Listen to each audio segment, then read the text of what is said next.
The Nightmare on Elm Street series is one of the most profitable, entertaining movie series we have ever seen.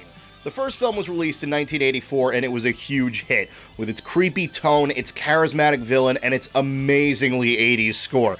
Unfortunately, this is also the only film in the original run to have Wes Craven as not only its director, but its writer as well.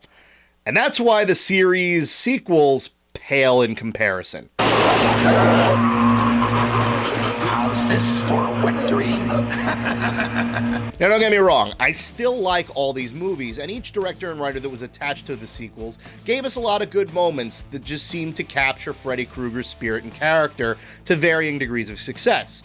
But without Craven at the helm, the series over time took on a much sillier direction. This boy feels the need for speed.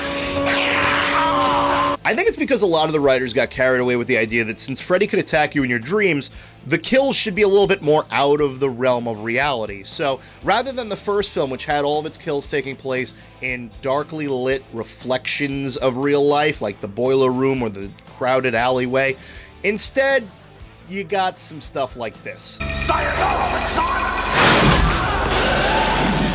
Now, don't get me wrong, this whole idea of embracing the dream world really did lead to some great kills in the series. A lot of them having to do with the characters themselves and revolving them around that. Like, you had a girl in the fourth movie who had a fear of insects, so Freddy turns her into one. But especially in the last couple of movies, there were so many deaths that were not only cartoonish and stupid, but there was nothing scary about them at all. They featured wacky sound effects, references to other mediums, and this feeling like they weren't trying to attract a horror audience, but instead a much younger one. It's the deaths that weren't scary, weren't terrifying, but instead were just so ridiculous, outlandish, or just plain stupid that you couldn't help but laugh at them. Every town has an Elm Street.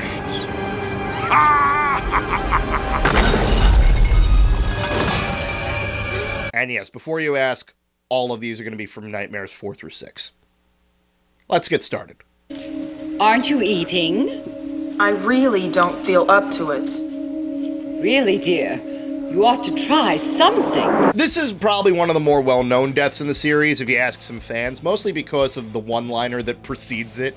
A lot of stupid scenes in this series are saved because of one or two lines that Freddy says. Examples. Welcome to prime time, bitch. This, bitch! Man, he sure says bitch a lot! You can run, but you can't hide, bitch! God bless Robert Englund. He can make some of the worst scripts still sound entertaining if he puts enough effort into it, and God bless him, he made this line work.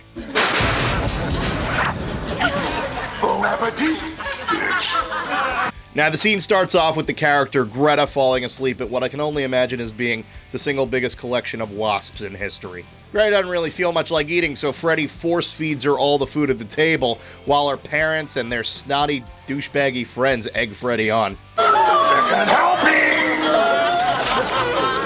Don't talk with your mouth full, dear. There's a lot that makes this death incredibly campy, but in an enjoyable way. The lighting on the guests' faces, the makeup used to show Greta's face expanding as she chokes on the food, the facial expressions from everyone around the table, which looks straight out of a Soundgarden music video. It was all a little too much to be scary in the slightest, but it did lead to one great scare.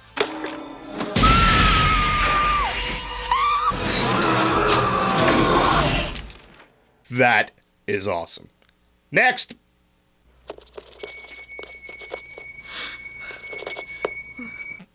This could have been a great one. Freddy has a couple of interesting moments involving a classroom, but none of them really use the environment to his advantage. You look around, there's a lot of ways you could kill somebody with a generic classroom setting.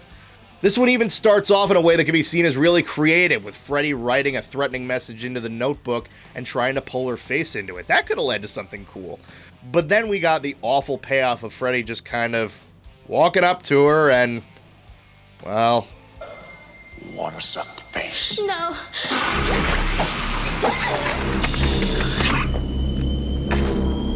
You flunked.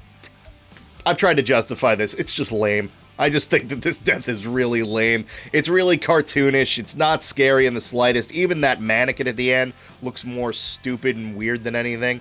And they also contribute her death in the real world to an asthma attack, so you don't even get that shot of that look in the real world, which would have been a little bit more effective. And the icing on the cake is that Freddy's not even funny here. You flunk. I'm looking for some tomatoes to throw at him. Boo!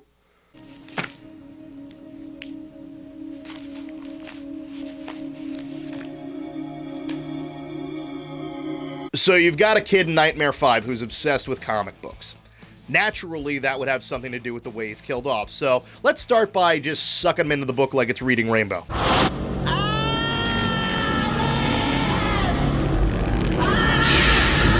Then let's put him in a dark, dreary, colorless world, kind of like what Zack Snyder sees when he closes his eyes and thinks about Superman. Then, just to bring everything home, let's bring Greta back and have him actually have a tragic backstory. Mark, help me, please. Greta? I just realized that the comic book guy's love interest was a woman in the refrigerator. If that wasn't intended, they stumbled upon the greatest meta reference ever.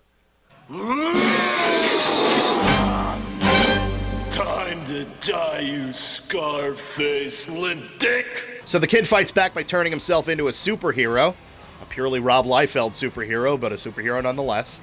And then he fights back with all the guns and cannons he can muster, but you know what?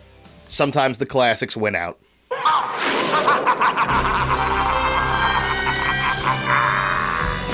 Faster than a bastard maniac! More powerful than a loco madman! It's Super Freddy! Told ya! Comic books was bad for ya! First of all, who are you? Because you're clearly not Robert Englund. I guess they figured they can only buff him out so much, so they had to have someone replace him for that scene. 2. What's with the lightning bolt on his chest? He's not copying Shazam. He's supposed to be a Superman knockoff. Maybe have a Superman crest with the F in the middle. Third of all, okay, more powerful than a loco madman? That's a pretty funny line, I'll give you that. Last of all, this may be one of the only completely non-violent Freddy Krueger deaths in the series. He tears him into paper. There's not even any blood, just a few shots of the paint dripping off his body. If Freddy was looking to scare us, he should have actually had the paper start bleeding. By the way, has Super Freddy ever been a Comic-Con costume? Because I'm thinking like that's a cosplayer's wet dream. Original idea, obscure reference, really simple to make. Somebody get on that. I call it chicken, man. Come on, let's spark. Come on, you Get it, Trace. Come on. The last film in the original series was called Freddy's Dead, The Final Nightmare. And the original movie posters and the trailers said, "They've saved the best for last." My God, were they wrong. This whole movie is like a messed up Blake Edwards film. Just cheesy one-liners, ridiculous visuals, and the introduction of the Dream Demons, which... We know what you want. I want it all! Of course you do. Then open up. And you shall be Forever! Oh my God, that sucked. I hated that edition. And the deaths were just as corny. No subtlety or terror behind any of them. And if you don't believe me, let me introduce you to Carlos. You sweating? You ain't getting none. You wouldn't hit a guy with a handicap, would you? Carlos's entire character is that he's got a hearing aid. Oh, Carlos, lend me your ear.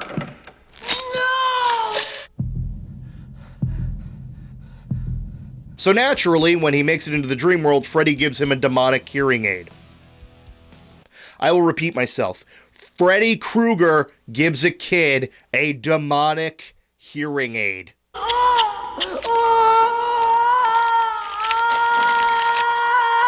I'm not going to say this is not a creative idea, but the way that they go about it is really campy. You wouldn't do that, would you, man? No, please! No, man!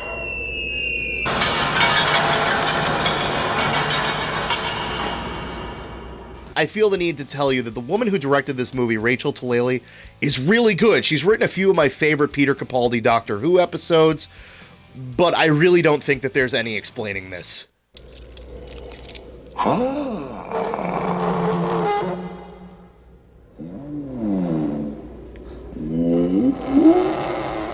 look at the face Freddy Krueger makes when he stretches out the board and threatens to swipe it. It is really the only thing that makes me laugh outright at this scene. He's got that look like, you know what's gonna happen. Headphone test. 1, 2, 3.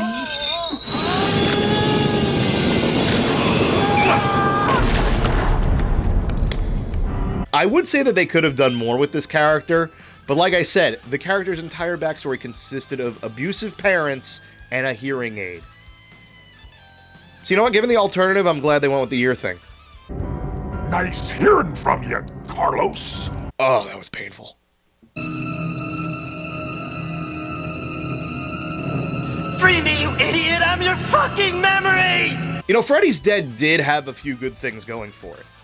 I felt like the main characters were fun, they were resourceful, the Alice Cooper cameo was cool. You've been away since the day I took you in. Now it's time to take your medicine. And the exploration into Freddy's past was pretty well done until the... Freddy. Those stupid things. But the best thing that the movie did by a long shot was that it teased the idea that Freddy Krueger had a son. The character was established as a John Doe, he has no memory of his family, and Freddy doesn't seem to want to kill him in his dreams. So it makes sense that they'd send him to the dream world to lure him out, but unfortunately for him, it turns out that Freddy was just fucking with everybody. Do you think I'm your daddy? Wrong! I mean, he had so many opportunities to kill this kid between the fire, the bus. No screaming while the bus is in motion! And then there's 2 consecutive fall shots. That's actually how he dies. The kid pulls out a parachute. Freddy Krueger reveals that he is not his father. And then... just watch.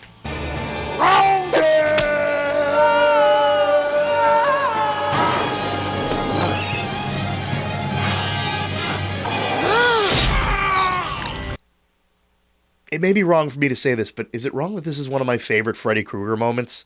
You remember in V for Vendetta when they did the parody video of the terrorist and he was portrayed as a trickster, Groucho Marx type? This whole scene reminds me so much of that. Just that one moment where he looks at the camera after pushing the spikes into frame as if to say, it's a living. It is straight out of a Bugs Bunny cartoon. And it doesn't even kill the kid right away. You can see the indents in his body in the real world.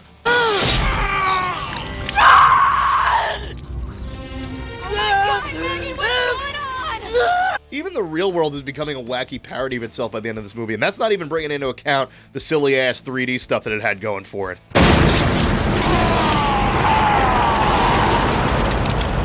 I didn't mention that yet? Oh yeah, this movie was in 3D, in case you felt it wasn't dumb enough. Spencer, get out, man! Carlos, man.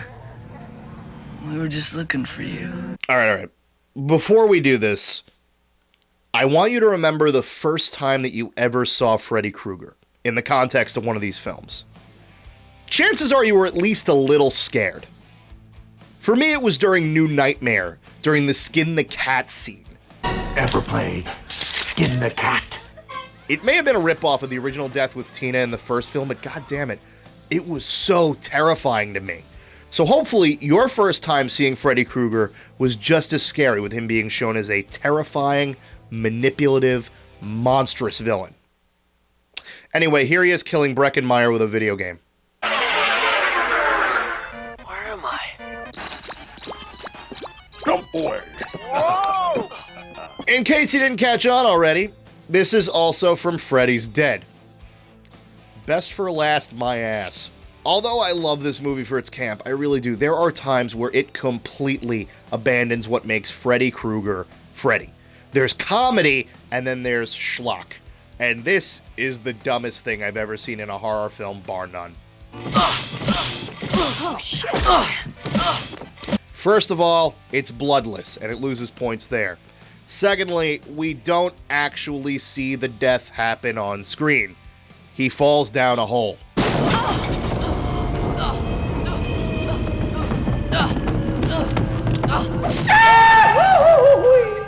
Alright, that sound effect was added by me, but at this point, could you really tell? Third of all, he's being controlled by a video game. Oh, shit, Spencer!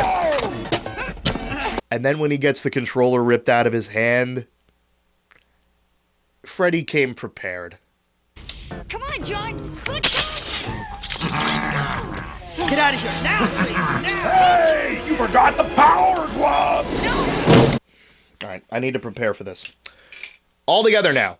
1, 2.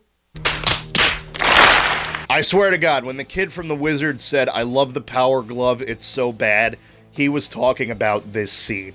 If there's one thing that kind of makes up for it, it has the best use of a Johnny Depp cameo I've seen, aside from possibly the movie Tusk.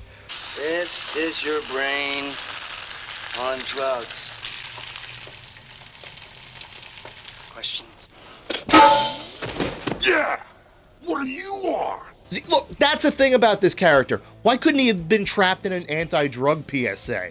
That's more appropriate to the character. Like, remember in Scary Movie 2 when Marlon Wayans gets trapped in a gigantic joint?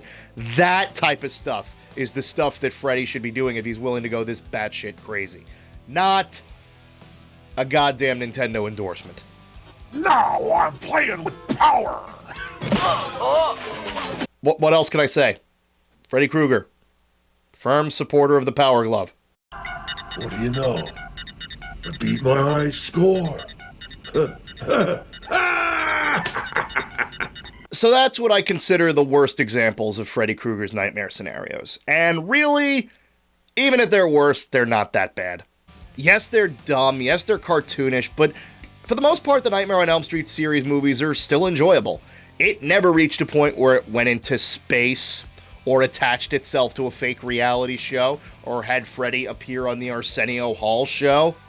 Hell, even Freddy vs. Jason exceeded my expectations. It showed off that you could have great characters, and if they're well written, it doesn't matter what scenario you dream up for them. Sometimes it's entertaining enough to just let them be them. And in my opinion, Freddy Krueger will always be the undeniable king of horror icons, despite many, many people's attempts to soil that. Great graphics. All right, we started off the month kind of campy, so tell you what, next time let's look at something that's a little bit more classy. Let's see here. Alien. Huh.